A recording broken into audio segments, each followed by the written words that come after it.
tous les cadres incluent l'ouvrier agricole. Nous disons il faut créer des secteurs et des salaires sectoriels. Le commerce accepte déjà, donc ça veut dire pour 50% ouvriers qui enrôlent dans l'ONA ou employés, nous accepté le salaire minimum que sénateurs députés ont mis sous place. Maintenant, pour les autres, quels sont les 4 secteurs? Les 5 secteurs. L'État. On va pas faire que nos pays, au moins des secteurs privés payent un salaire et puis l'État lui-même a payé un salaire moindre. Donc, il faudra passer, l'État aussi, sans pas faire exception pour lui, à 200 gouttes. On connaît que dans le budget actuel là, c'est impossible. Donc, pourquoi on peut considérer que c'est impossible dans le budget de l'État, mais c'est toujours possible dans le budget d'une entreprise privée? C'est comme si le budget entreprise privée a toujours élastique. Il va tirer mon longueur, mais hauteur.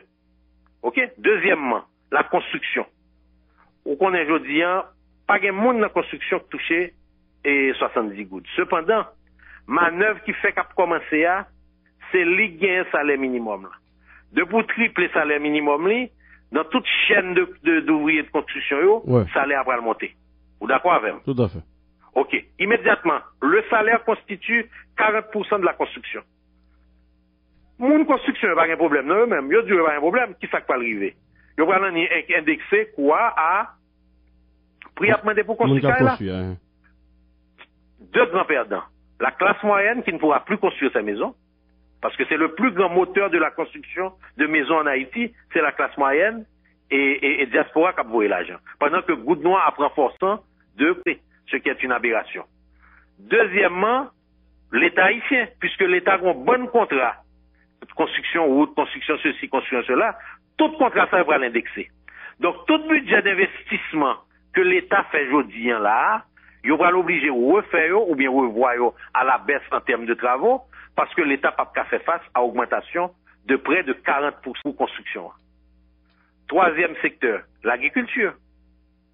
Aujourd'hui, on dit que l'ouvrier agricole n'est pas concerné par ce décret, mais on oublie que l'article 179 Code du travail là, qui dit carrément que tout salaire minimum et agricole là, lié à salaire minimum que le pays a installé. À moins que, pour fixer de manière spécifique dans la loi, que ceci constitue une exception. Quatrième, l'hébergement en dehors de la zone métropolitaine. Nous avons vu au cours des dernières années une explosion d'ouverture de petits hôtels à Cavaillon, à Campérin-Valérie et dans d'autres zones.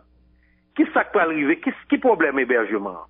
Là, dans Port-au-Prince, hôtel là qui a fonctionné à 80-90%, salaire là représenté à peu près 20% de frais d'opération. Mais là, c'est dans la province où et on connaît aussi bien que moi, Valérie, hôtel province, c'est un week-end qui a fonctionné. Donc là, on prend taux d'occupation annuel là, son taux d'occupation qui probablement dans 25 à 30%, maximum. Or, frais fixes, les frais salaires, ils ne pas baisser pendant la semaine, puisque l'employé est obligé de payer. Tout à fait. Donc, à ce moment, le pourcentage que représente le salaire dans l'hébergement représente 35 à 40%. Imaginons triple salaire ça, on va fermer tout effort qu'a fait là, de développement de anti-tourisme local, parce que nous voyons que le tourisme local là voulait développer, et on va le caser, c'est perte d'emploi encore. Donc, ensuite, nous gagnons comme, exception que nous parlons. Donc, nous n'apprenons pour vous. Nous dit d'abord l'État haïtien, nous dit la construction, nous dit l'industrie d'exploitation, nous dit l'agriculture et nous dit hébergement touristique. Et qui ça nous dit Sénat? Nous dit Sénat, écoutez, sur le principe des 200 gouttes, nous n'avons pas d'objection, excepté que nous t'a souhaité que, au lieu que vous fassiez 200 gouttes là, vous faites salaire minimum que nous n'avons touché vraiment, de façon que c'est pas entreprise qui paye surplus à point. Donc, parce que comme on se dit là, que le toucher 200 gouttes, que le toucher 170 ou 175, c'est même comme la plate touchée. Donc, qu'on mette là au niveau que, on va le maximum qu'on le balir. Maintenant, pour le reste de ces secteurs, nous avons proposé un calendrier d'introduction, nous amenant aux 200 gouttes dans un délai X. C'est-à-dire que... On va qui vous faites de façon graduelle. On va qui vous faites de façon graduelle. Commençant à un niveau X, et nous n'avons pas besoin de dévoiler publiquement les chiffres, parce que quand même, sénateur, m'a dit nous, pour nous qu'il y ait une certaine discrétion pour discuter à syndicat, ou bien ça va venir faire débat dans la radio et autres, un salaire X qui a passé en 2009, un salaire X qui a passé en 2010, un salaire X qui a passé en 2011, pour nous avoir un horizon vers 2011-2012 pour que tout le monde vienne égaliser, et à partir de ce moment, nous venons respecter la loi. Parce qu'on va me le dire, Valérie, on connaît que le fait salaire minimum en 2003, la loi avait dit que il fallait que chaque année le salaire soit indexé à l'indice des prix à la consommation. OK? Nous faisons calcul là. Si nous t'es ajusté, je dis, il tape 140 gouttes. À taux d'inflation, tout. À taux d'inflation. Taux d'inflation chaque année, il tape 140 gouttes. Donc, en réalité, faut tout salaire t'a fixé à 140 gouttes. Si nous voulons respecter la loi. Mais à 140 gouttes, on série de secteurs qui a mouru. Donc, nous fait compromis, nous dit, bon, d'accord. Pour secteur capable de prendre, nous d'accord pour aller à plus de 140 gouttes là. Mais pour secteur pas capable de prendre là, nous t'arrêtons déraper à moins de 140 gouttes. Son analyse rationnelle qui fait, de façon à ce que, d'un côté, nous améliorer les conditions de vie, mounio, conditions de travail, et conditions de travail qui doivent changer l'autre gens. Voilà le bon exemple que nous avons proposé. Le transport en commun. Le gouvernement a acheté 300 autobus. Pourquoi ne pas, avec le secteur privé, choisir un nombre de ces autobus, font ligne Carrefour, Rive, route aéroport, et les frais de fonctionnement de cette ligne pourraient être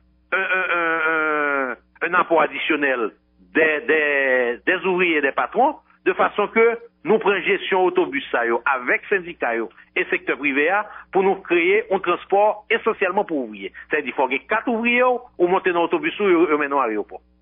Ou pas payer ça, ou pas payer rien. Gratis. Or, nous connaissons que le transport, c'est une bagaille qui mangeait salaire journalier, moun n'a touché. Tout à fait. OK? Donc, ça, c'est une. Nous parlons de programme santé.